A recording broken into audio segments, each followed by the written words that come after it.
বিবেকানন্দই পড়তো ওখান থেকে ক্লাস। হ্যাঁ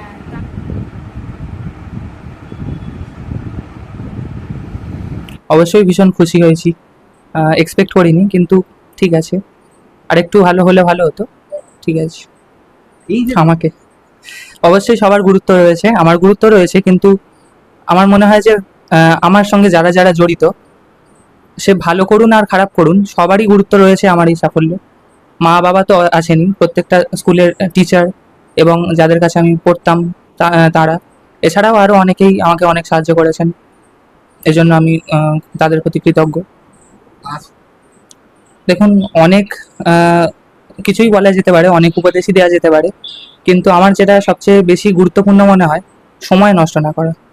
সময়ের মূল্য অনেক, সময় একবার যদি হাতছাড়া হয়ে যায় তাহলে সেটা আর ফিরে পাওয়া যায় না। অতএব প্রত্যেকটা সময়কে, প্রত্যেকটা মুহূর্তকে কাজে লাগিয়ে এগিয়ে যেতে হবে। তো মোবাইল খুব কাজের জিনিসও হতে পারে, খুব খারাপ জিনিসও হতে পারে। মোবাইলকে কিভাবে ইউজ করা হচ্ছে সেটা গুরুত্বপূর্ণ। মোবাইলকে যদি আজে বাজে কাজে ইউজ করা হয় তাহলে সেটা আমাদের শত্রু হয়ে দাঁড়াবে অবশ্যই, আর যদি ভালো কাজে ইউজ করি তাহলে অবশ্যই সেটা ভালো হবে। আমার মনে হয় মোবাইলের ইউজেসটা একটু কমিয়ে সে ভালো কাজ হলেও কমানো উচিত, আর খারাপ কাজ হলে তো কমানো উচিতই, কিন্তু ইউজেসটা না কমালে একটু সমস্যা দেখা যেতে পারে, কারণ ওতে মনোযোগিতা নষ্ট হয়ে যেতে পারে। আগামী দিনে তোমার লক্ষ্য কি? আগামী দিনে লক্ষ্য অবশ্যই ফিজিক্স, কেমিস্ট্রি, ম্যাথ নিয়ে এগিয়ে যাওয়া। এবার ঠিক ঠিক করিনি এখন। বর্তমান প্রজন্মে শিক্ষা এখন মূল কথা নেই, অনেকটাই তার গুরুত্ব কমে এসছে। এখন আশেপাশের আরো অনেক মেধা আছে, অন্যদিকে মেধা দেখা যাচ্ছে।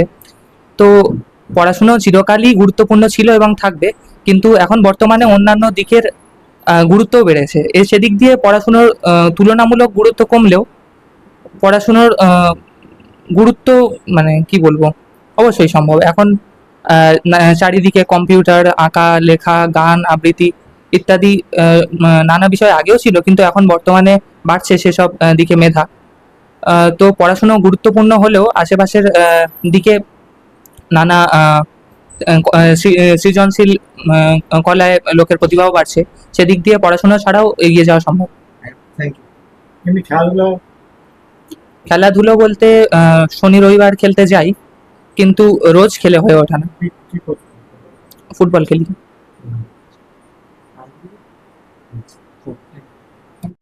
খুবই ভালো লাগছে, খুবই ভালো লাগছে ওর সাফল্য। কিরকম পড়াশোনা করতো বা কিরকম ওর মধ্যে কিরকম ইচ্ছাটা বা লড়াইটা দেখেছে? ও বরাবরই ছোট থেকে পড়তে খুব ভালোবাসে, গল্পের বই থেকে শুরু করে সব বই ও পড়তে খুব ভালোবাসে। ও যদি ক্লাস 5-এ পড়ে ওর 6-এর বই পড়া হয়ে যায়। ওর বাবা সব নিয়ে আসতো, ও সব ওর পড়া হয়ে যেত। সেই দিক থেকে দেখেছি ওর পড়ার জন্য খুব ওর আগ্রহ, পড়তে ও খুব ভালোবাসে যে বই হোক। এমনকি ওর বাবার ডিগ্রি কোর্সের বইও ও পড়তে ভালোবাসে, সব বই দেখতেও ভালোবাসে। মা হিসেবে আপনার কি মনে হয় ওর যে এই সাফল্যটা, হ্যাঁ, সেই সাফল্যের পিছনে মূল চাবিকাঠিটা কি? চাবিকাঠি বলতে কি ওকে আমি সময় দিয়েছি। ও যখন পড়তো ওর সঙ্গে আমি বসে থাকতাম, সব কাজ সেরে ওকে নিয়ে আমি বসে থাকতাম, ও পড়তো আমি ওর কাছে বসে থাকতাম। এটুকু আমি ওর জন্য করতে পেরেছি। আর ওর পড়াটা পড়ে নিয়েছে, ও কোনো পড়ায় ফাঁকি দেয় না।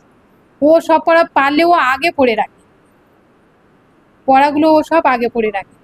আপনি যেমন মা, হ্যাঁ, আরো তো অনেক মা রয়েছেন যাদের ছেলে রয়েছে, মেয়ে রয়েছে, তারা পড়াশোনা করছেন। তারা অনেকে কিন্তু এই জিনিসটা নিয়ে সমস্যায় রয়েছেন যে কি করে ছেলে মেয়েকে পড়াশোনায় মন বসাতে পারবে। সেই মায়েদের উদ্দেশ্যে কি বার্তা বলবেন? আমি এটাই বলবো যে ছেলে কিংবা মেয়েকে, মানে ও যখন পড়তে বসবে আমি চাই যে ওর কাছে বসে থাকতে, ও কি পড়ছে এটা দেখতে, যে ও ঠিকঠাক পড়ছে কিনা, ফোন দেখলে কি, ফোনে কি দেখছে, এইগুলো বসে বসে দেখতে হবে, বসে থাকতে হবে। আমি এটাই চাই যে ও যতক্ষণ যতটুকু পড়ুক আমি ওর সাথে বসে থাকবো। এটাই আমি বলতে চাই যে সব গার্জেন যেন ছেলে মেয়েদের কাছে বসে থাকে, যতটুকু পড়ুক এই সময়টা যেন এই দেয়, এটাই আমি চাই। আপনার নাম? আমার নাম মনিকা মিস্ত্রি।